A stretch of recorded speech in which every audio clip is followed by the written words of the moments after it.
Welcome to Mattis Financial and Geopolitical from the Frontier, and as always, thank you. I appreciate you stopping by. I'd like to thank Bonnie Tunya for having me on his Monday show, talking about the NSC. We spoke about Saiton, which is a fast-growing company here, which is looking to list on GEMS, ARM Cement, whose share price closed at an 8.5-year low, amongst many other things, and Bonnie's always interesting to speak with. My piece over the weekend quoted Thomas Pynchon as screaming came across the sky. I was talking about North Korea, the rocket man, and then I was asking about China. When you look at the geopolitical alignment, it is entirely unlikely that the West has anything to offer the Chinese that can compensate them for the loss of their hinterland, their buffer, and their instrument of attack. Macro thoughts, a lot of experts are revising their pound and UK rate forecasts. A reminder, last week was sterling's best week since January 2009, the fourth best in 40 years. That's from Jamie. It's a very big, old rebound we saw. And we got as high as 136, and a little bit above that, we're now at 134.82. Another day, another record. Dow posts its fifth straight record close ahead of the Fed meeting.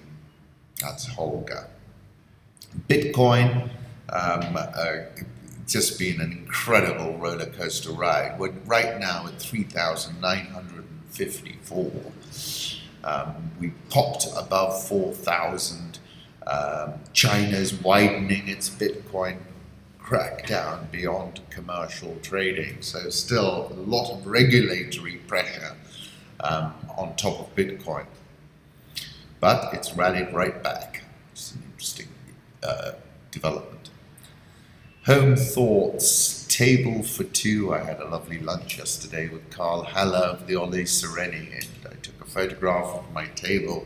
Beyond the table was the Nairobi National Park, and in fact it doesn't show in the photo, but I could even see two buffaloes. We put up a short video of the presidential suite at Finch Hatton's, and what is probably one of the last tuskers, which tends to hang around the camp, and take a look. And then I like this photograph from Peter's size 10 catching daybreak in the Mara this morning.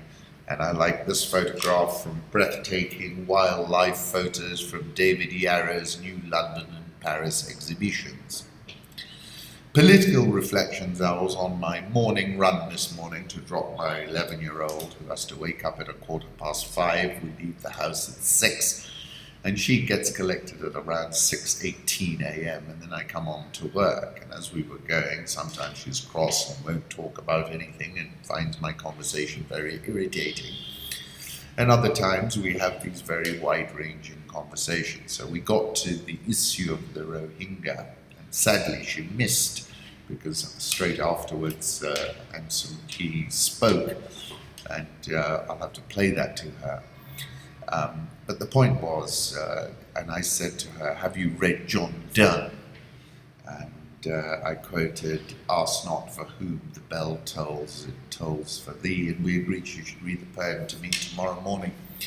But before tomorrow morning, let me read the poem to you. No man is an island entire of itself. Each is a piece of the continent, a part of the main.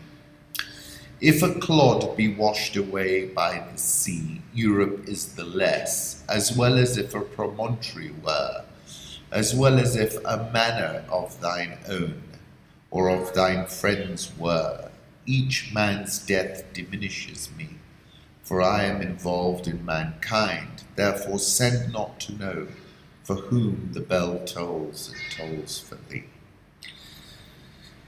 And wider image of Reuters posted a number of photographs, and this one, of course, caught my attention. Rohyinga grieve after baby dies in border crossing.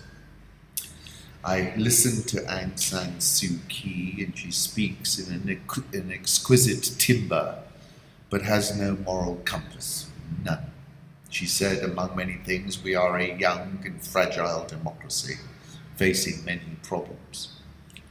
And seemingly was conciliatory. But the bottom line is that analysis of satellite imagery from Burma shows the near total destruction of 214 villages. This is ethnic cleansing any which way she cares to interpret it. Asked if he will pull out of the Iran deal, Trump, in a bilateral meeting with Israel's Netanyahu, told us, "You'll see very soon." Interesting reports in the New York Times. Mr. Mueller's team has used what some describe as shock and awe tactics. They are setting a tone. It is important early on to strike terror in the hearts of the people in Washington, or else you will be rolled, said Solomon L. Wiesenberg, who was deputy independent counsel in the investigation that led to the impeachment trial of President Bill Clinton in 1999. You want people saying to themselves, man, I had better tell these guys the truth.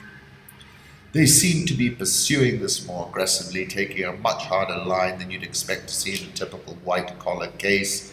Jimmy Gurule, a Notre Dame law professor and former federal prosecutor. This is more consistent with how you'd go after an organized crime syndicate.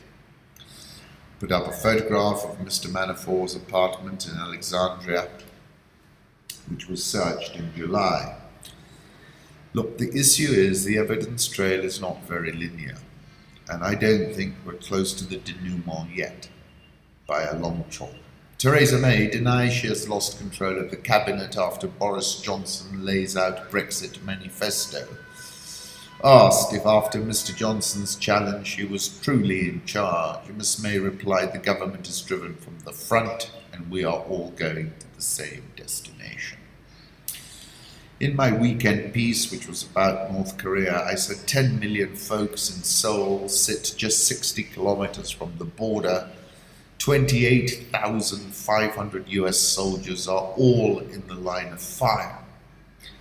Jim Mattis hinted at a military option in North Korea, but offered no details. He said the existence of military options in North Korea that might spare Seoul from a brutal counterattack, but declined to say what kind of options he was talking about, or whether they involved the use of lethal force.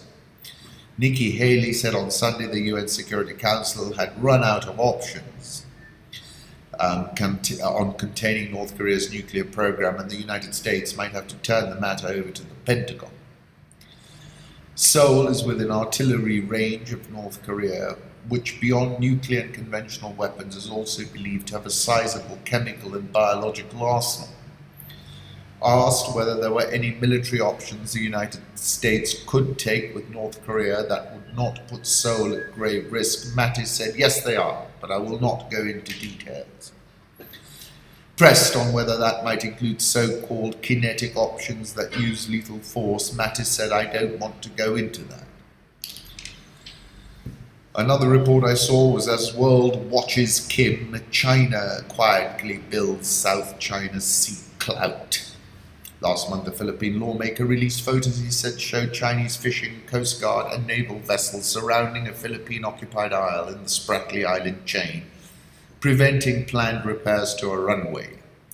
Vietnam in July halted drilling in an area leased to Spain's Repsol, and reports it did so under Chinese duress. While the US is doing what it calls freedom of navigation naval operations in the South China Sea, testing China's claims to exclusive access, it plans to conduct 2 to 3 such maneuvers in the next few months, according to the Wall Street Journal. And a rear admiral publicly chiding Beijing for its behavior. The intensity of the actions and statements on the waters has faded since Trump took office. And this is what I was saying in September when I said just take a look at the South China Sea, where the US and its allies have largely capitulated. The US is now left performing some half-hearted and quite forlorn FONOPs once in a blue moon. International markets take a look at Japanese bond yields, which have been around these levels for eternity. Sterling, this chart is from the daily FX team, and this morning we got as high as 135.50. We're now at 134.84. I'm looking for it to drop back to 133.80, ahead of 140. Currency markets, euro dollar was above 120 momentarily.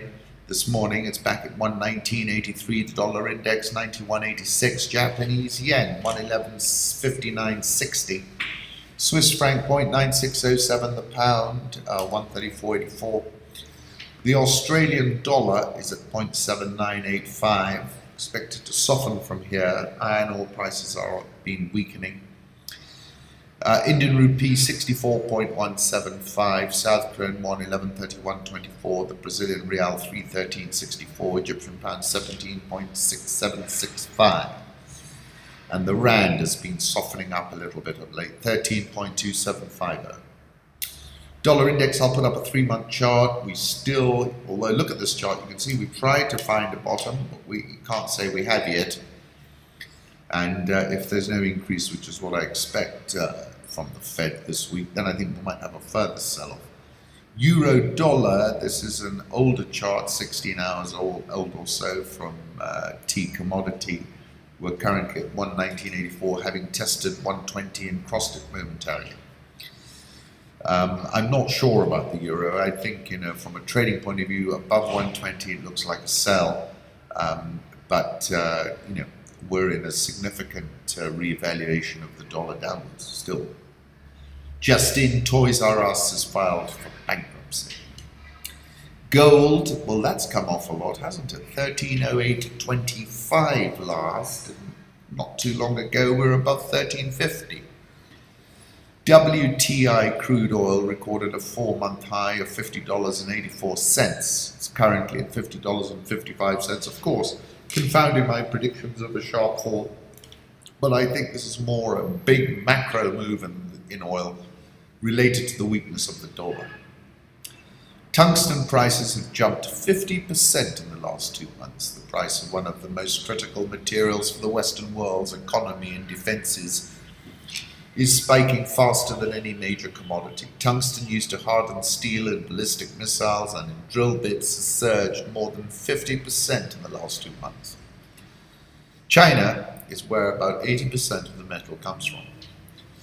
Iron ore is nearing a bear market, says Bloomberg. Australia's biggest exporter in iron ore has significant sway over the nation's currency. With the pair moving largely in line over the past 5 years, that means renewed signs of a glut in the steelmaking ingredient are likely to weigh on the Australian dollar, with options on the currency skewing further into bearish territory last week as iron ore capped its first 2-week retreat since the start of June. The Aussie is currently trading at 0.7986, but it feels as a little bit toppy, but you'd want to sell it with an 80 handle. The MSCI Emerging Market Index is up almost 30% in 2017 and has left valuations at the most expensive levels since the start of 2010. Easy money spilled over into emerging markets, then it spilled over into Africa, and you'll see when I read you out year-to-date returns in the African markets that they too have had a good year. Sub-Saharan Africa, the main editorial comment in the London Financial Times about South Africa, calling for an international response to Zuma's despotism. Hope springs, says Alec Hogg. Can the ex-wife of South Africa's president help him avoid corruption charges? I don't think so. KPMG and McKinsey feel the heat as graft scandal hits South Africa. 8 top executives at KPMG's South African office have quit. Bell Pottinger has collapsed. McKinsey and SAP have suspended or put staff on leave and initiated internal probes. Yet, South African authorities haven't arrested or prosecuted anyone despite the nation's graft ombudsman and the local media highlighting numerous allegations of wrongdoing. The scandal's most telling damage has been to the reputation of the state, the presidency and the ruling ANC. What's interesting is that, Africa, which was once so remote and far away, is resonating now globally. So from a reputational issue for these big multinationals, you just can't afford to allow yourself to fall into these situations. South African oil shares up 10.65% year to date. Dollar versus rand. The rand has softened off those 13, the figure levels, last at 13.275. President Buhari is seen here arriving in New York for the 72nd session of the UN General Assembly. Nigerian oil share up 29.76% this year. Ghana Stock Exchange up 36.24% this year, speaking to my point about the spillover into frontier markets that we have witnessed. Kenya prepares to postpone repeat presidential vote. This is a report in the FT. Kenya's Electoral Commission is set to postpone the repeat presidential election after the company providing the electronic voter list and its results transmission system said it would not be ready by October the 17th, the planned date. Andrew Limo, the Commission spokesman, said, "We're actively exploring changing the date, and unlike the August 8 election, which was set in stone, this time we have some leeway. October 26 and October 27 are dates being considered," Mr. Limo said, adding that an announcement was expected by Wednesday. Obviously, everything pivots on the full ruling that we get from the Supreme Court, which is due today.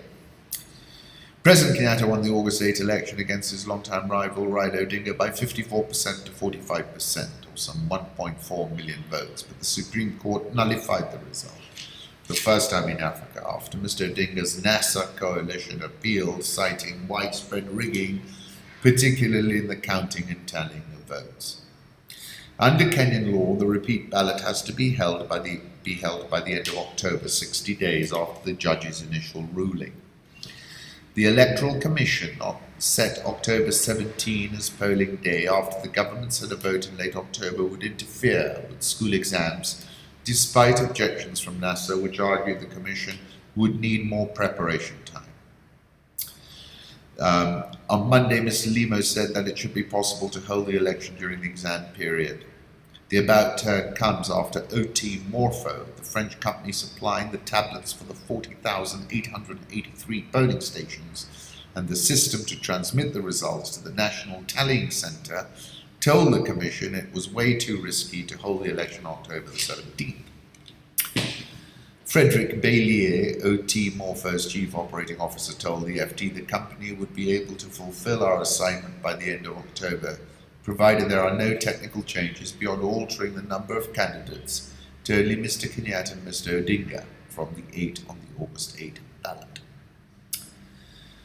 Look, the way I see it is this. The opposition will lose more heavily the second time around. And partly it's because they've run out of resources, that you've got to go back to your home to vote, and therefore people are tired and not well off at the moment. Cost of living is expensive, they won't have the budgets to go home and vote again. Whereas I would imagine that the government would be better at marshalling and getting their vote out. So you've got a turnout issue, you've got a funding issue, which is going to lead to poor mobilization, and therefore the risk, in my view, is that they boycott the election entirely, which would be a very suboptimal outcome, I'm afraid. On the 4th of September, I spoke about the Supreme Court of Kenya's 4-2 decision to annul the election was an unprecedented move in Africa and the first time on the continent that a court ruled against the electoral victory of an incumbent. I said, given the damning nature of the verdict with respect to the IEBC, the court ruled that it had failed, neglected, or refused to conduct the presidential election in a manner consistent with the dictates of the Constitution. It's unclear to me, I said then, how this deadline, 60-day deadline, is met. The central bank, as expected, held the benchmark lending rate at 10%. Kenya shilling as a 103 handle again. Nairobi oil share fell yesterday, 1.5%, but will probably recover all of that today. That was a Safaricom, the biggest cap counter here, went ex-dividend. So fell 1.5%, but remains up 21.52% year-to-date. NSE 20 is up 18.66% year-to-date. Once again, thank you.